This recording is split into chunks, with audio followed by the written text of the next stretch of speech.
રામ દરેક મિત્રોને જય સિયારામ જય સિયારામ જય સિયારામ. તો તમે બધા કેમ છો? તો બધા મજામાં છો? અમે પણ મજામાં છીએ.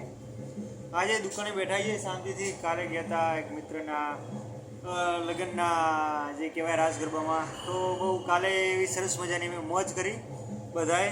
અને આજે પણ બાજુમાં અમારે દુકાનની પાછળ વાડી છે, નાઈ સમાજની વાડી છે, તો ત્યાં રાસ ગરબા હતા. અને પછી અચાનક અમને યાદ આવ્યું કે લો આજનો વિડીયો બનાવવાનો બાકી રહી ગયો છે. તો અમે ફટાફટ બનાવવા ચાલુ કરી નાખ્યો કેમેરો, વિડીયો બનાવવા. તો આજની જે બાપુ ઠંડી પડી છે વાત જ જવા દો. કારણ કે અમે રાતે 2 વાગે જે આવ્યા છીએ એ અમારું મન જાણે કે ભાઈ કેવી ઠંડી હતી. એટલી ઠંડી, અને 2 વાગે આવીને સૂઈ ગયા તે ઉઠ્યા 7 વાગે.